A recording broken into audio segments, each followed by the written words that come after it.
자, 법정적 부합설입니다. 제가 법정적 부합설은 우리 판례가 취하고 있는 태도라고 말씀드렸죠. 그래서 이건 체크하셔야 돼요.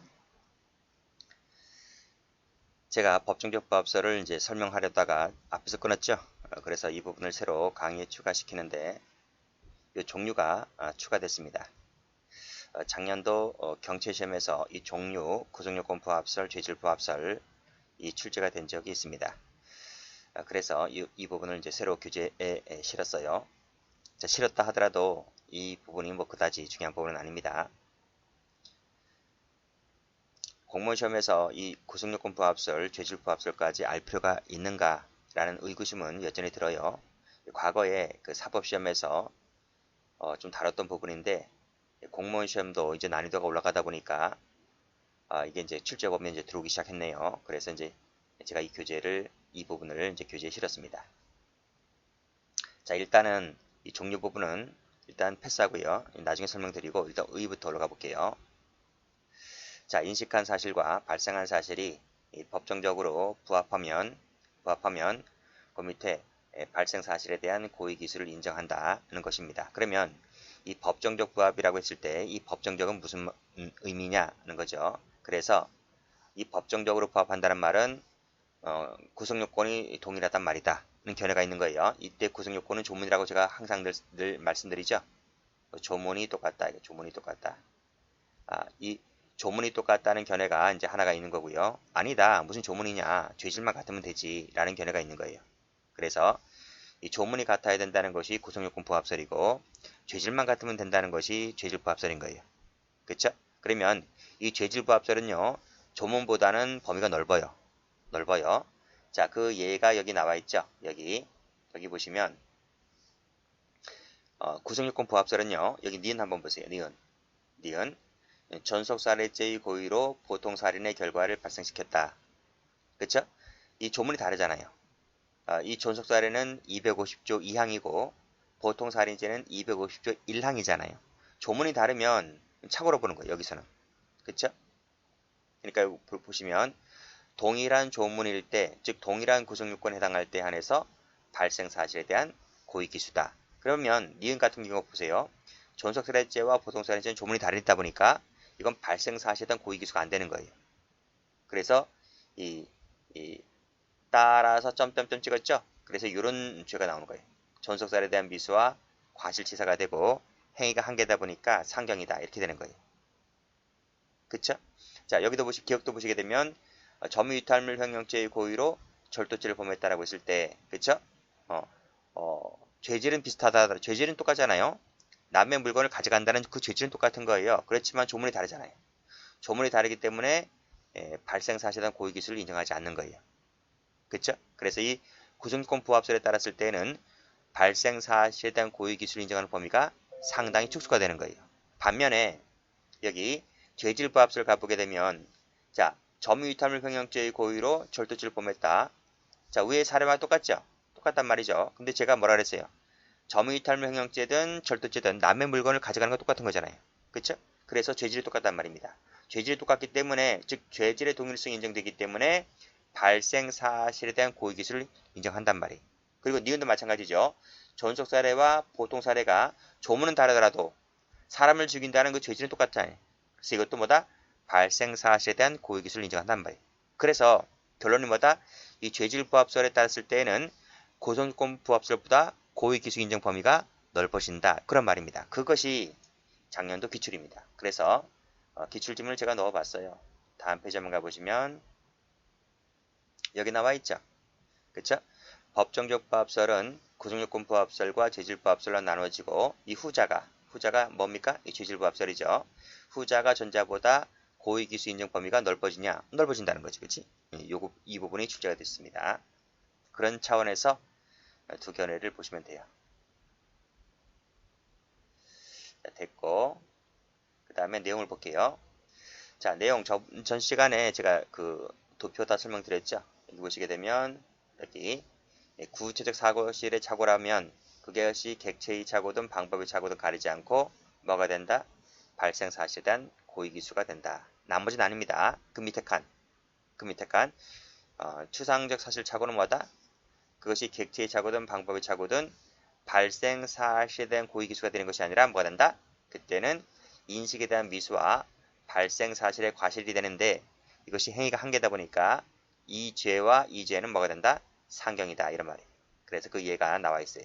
자, 그래서 전 시간 했지만 다음 페이지 보면 도표가 책에도 나와 있어요. 책을 보시면 이 부분이죠. 그렇죠? 여기 보세요.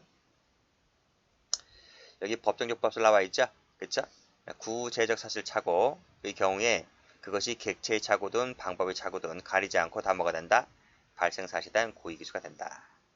됐죠? 그 다음 추상적 사실 착오는 그것이 객체의 착오든 방법의 착오든 발생 사실에 대한 고의기수가 되는 것이 아니라 인식에 대한 미수와 발생에 대한 과실이 되는데 이것과 이거는 행위가 한 개니까 상경이다.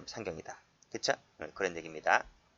자, 그래서 거듭 말씀드리지만 중요한 것은 이거예요. 중요한 것은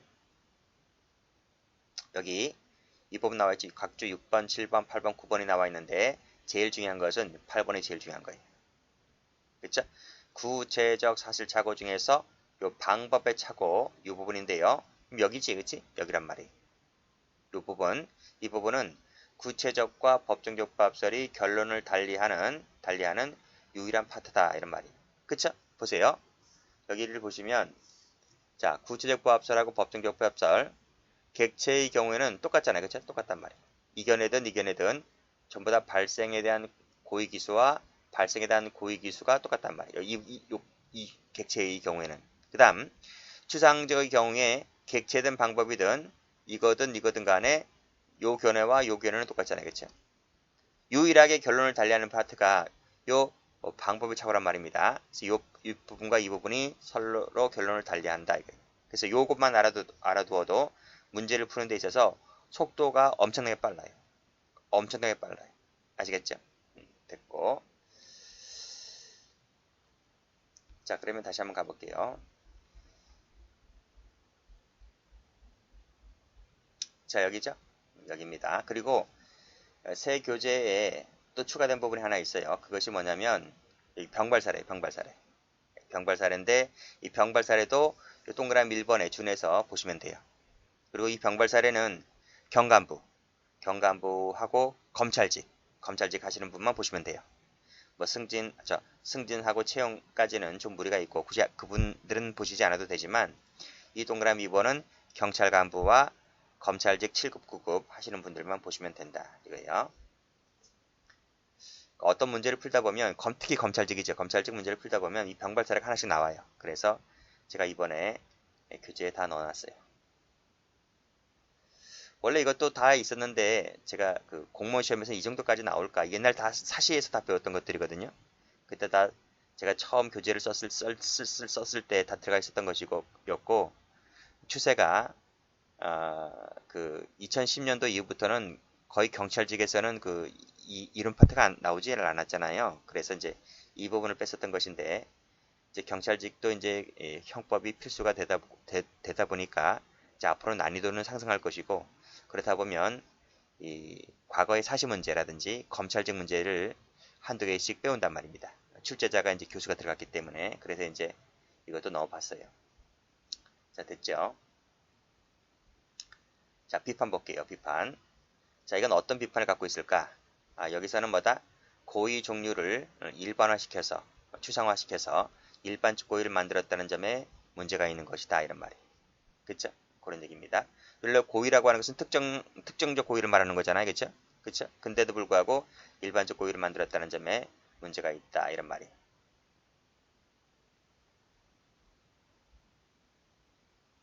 됐어요. 그런 말이고. 자, 이 비판점을 확실히 알려면 요 밑에 판례를 보시면 돼요. 판례를 보시면 그 비판점이 확 와닿습니다. 볼게요. 자, 갑은 조카 병을 업고 있는 형수을을 향하여 살해인 고의를 갖고 그쵸? 즉, 이 갑은 형수을에 대한 살인 고의가 있는 거예요. 자, 몽둥이를 들고 후려쳤는데 고꾸라지자 다시 한번 친다는 것이 잘못하여 누가 맞았어요? 을의 등에 업힌 병이 맞아 병이 죽었다는 거지. 그쵸? 판례는 뭐야? 판례는 사람과 사람이니까 구체적 사실 착오죠. 근데 지금 잘못 맞았다 했잖아요. 그러니까 빗나간 거지. 빗나가서 다른 쪽이 명중한 거잖아요. 그러니까 이것이 타격의 차고, 타격의 차고 즉 방법의 차고단 말이에요. 방법의 차고. 여기서 뭐라고 했어요? 여기서 뭐라고 했어요? 구체적 사실 차고의 경우에는 객체의 차고든 방법의 차고든 뭐다? 발생 사실에 대한 고의 기수다. 그러니까 이 사례에서 뭐가 됩니까? 병에 대한 살인죄 기수가 되는 거지. 여기 병에 대한 살인죄 기수. 그쵸? 이것이 판례의 태도다라는 거야. 근데 봐봐요. 이 갑은 살인죄의 고의가 형수에게 있었지 조카에게 있었던 것이 아니잖아요. 근데 어떻게 형수에 대한 살인죄의 고의가 병에 대한 살인죄 고의로 둔갑하냐는 거예요. 그런 게 어딨냐는 거예요. 그게 바로 여기서 말하는 이 비판점인 거예요. 비판점. 어떻게 고의를 형수에 대한 고의를 조카에 대한 고의로 확 뒤바뀌냐고요. 어떻게 그렇게 둔갑할 수 있냐고요. 왜 고의를 그렇게 일반적 고의로 만들어버리냐고요. 그게 바로 뭐다? 저쪽 학설 있죠? 앞에서 배웠던 구체적 부합설. 구체적 부합설을 주장한 학자들이 그렇게 비판하는 거예요. 됐나요? 자, 이 비판점도 좀 알아두셔야 돼요. 그래서 우리 전 시간에 배웠던 구체적 부합설의 비판점 세 가지 있지? 그 세 가지도 출제가 된 적이 있었고 최근에.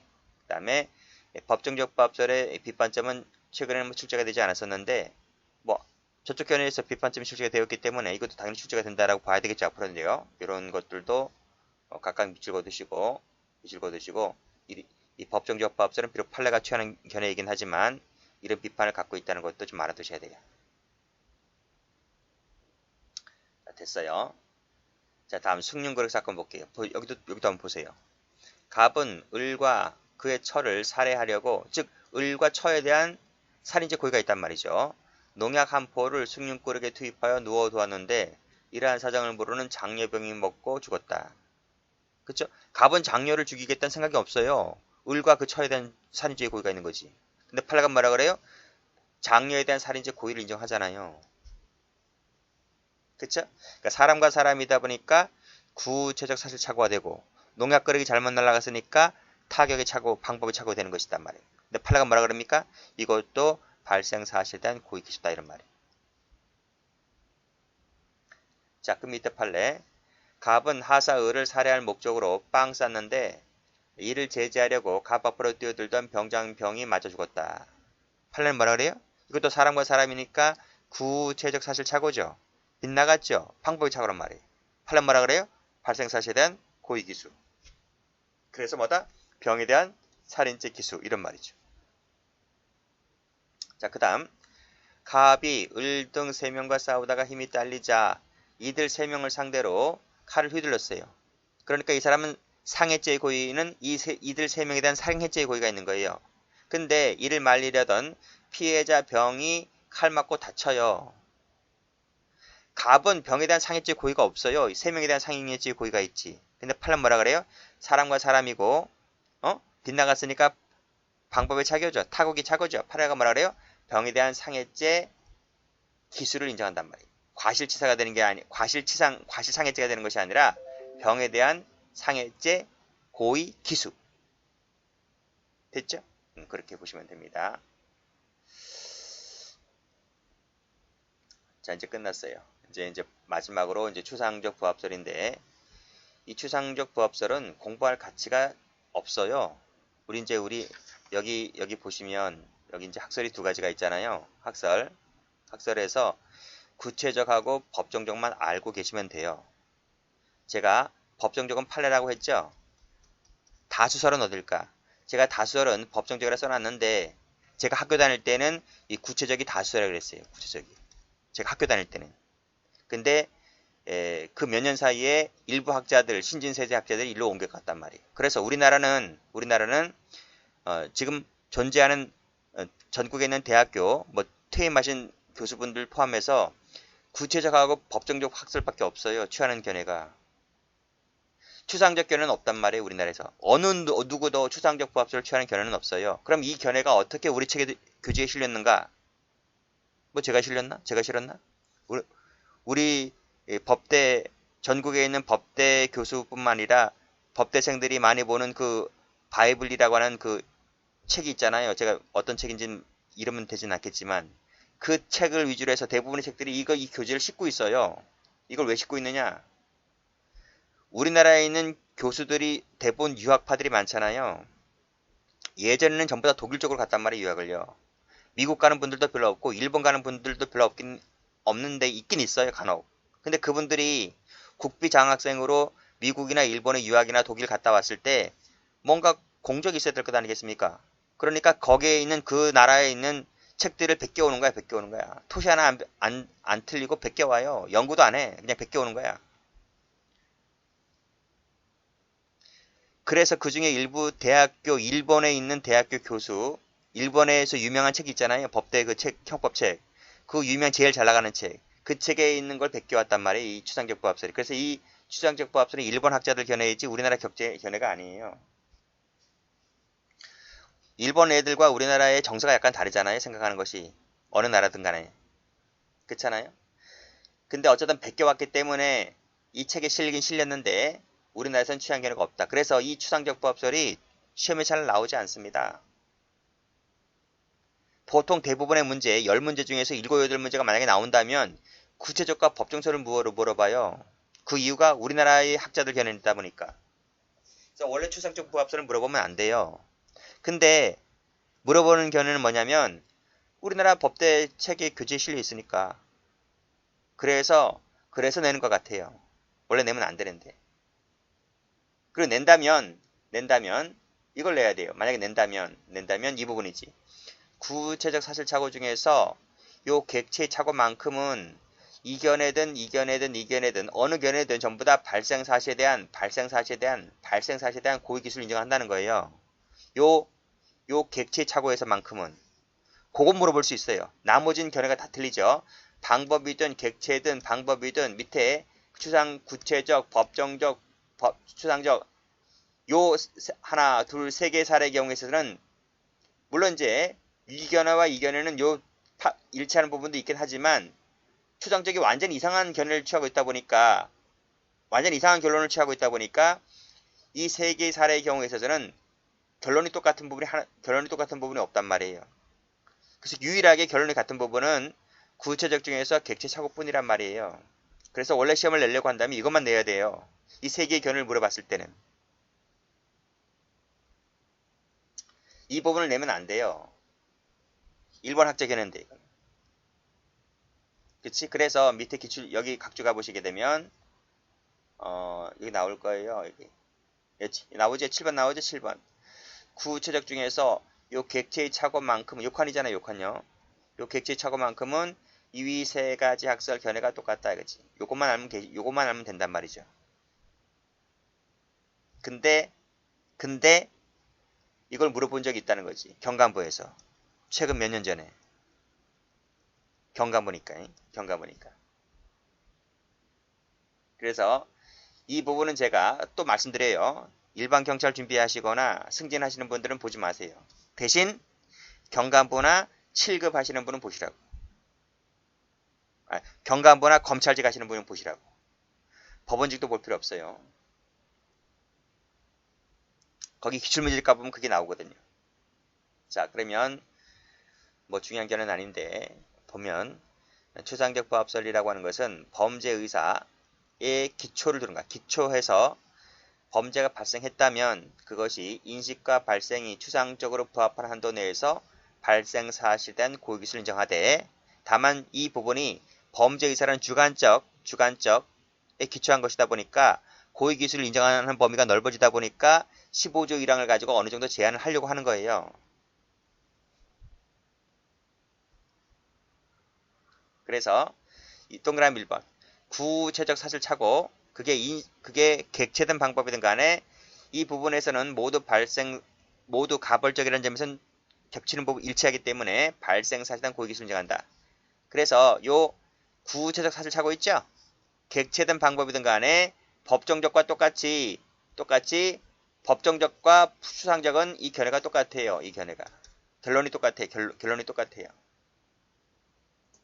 다만 법정적과 추상적인 견해를 달리하는 부분은 요 추상적 사실 착오에 있어서만큼은 결론이 다르단 말이에요. 동그라미 2번 나와있지? 동그라미 2번.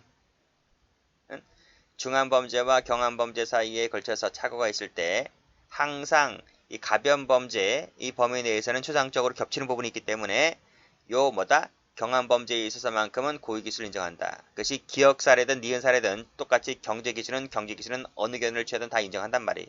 그러니까 이게 골똘히다는 거지 이게. 그래서 일본 아들하고 우리 사람들하고 생각이 안 맞다는 거지. 출제를 내면 안 되는데 이 꼴통인 이 또라이 같은 출제하는 애들이 가고놓고 들어가서 이상한 문제를 내는 사람도 있어요. 그럼 무릎 받아 다 죽어야 돼. 그런 애들은. 이런 걸 왜 내냐고 시험에. 어쨌든 간에 문제집 보다 보면 간혹 이런 문제가 있기도 한데 간혹이 아니지 하나 딱 있는 거지. 거듭 말씀드리지만 이 부분은 공부할 필요가 없다. 경감부나 검찰직 외에는 볼 필요 없다. 자 보세요. 자 여기 보세요. 여기 구체사실착오 중에서 보면 여기 고의기수 인정하는 범위 있죠. 여기도 고의기수 인정하잖아요. 비록 경한범위지만 여기도 경한범위지만 그치? 그래서 이 비판점이 뭐냐면 어떻게 범죄의식에 기초하여 고의기수 인정하는 여부를 따지냐라고 해서 주관적 범위에 의존하다 보니까 이것은 범죄의 정형성을 무시하면서 죄형법정에 반한다는 비판점 하나, 그리고 어느 견해를 취하든 간에 전부 다 기수가 나오잖아요. 그래서 고의기수 인정하는 범위가 다른 어떤 견해보다도 고의기수 인정하는 범위가 넓어진다. 이것이 비판점입니다. 비판점. 이것도 검찰 직종에서 나왔단 말이에요. 실제 시험에서. 됐어요? 됐고 승진하시는 분, 채용하시는 분은 구체적하고 법정적만 알아두시면 돼요. 그리고 추상적을 알고 싶다면 추상적까지 난 하고 싶은데 라고 한다면 말씀드렸듯이 요 객체만큼은 똑같다. 결론이 그 정도 알아두시고 가장 시험에 잘 나오는 파트는 뭐니 해도 구체적에서 방법의 차이가 시험에 제일 많이 나옵니다. 그것이 구체적과 법정적에서 견해를 달리하는 유일한 부분이기 때문에 이것을 제일 많이 물어봐요. 그 사례를 꼭 좀 알고 계셔야 돼요. 자 여기까지 합니다.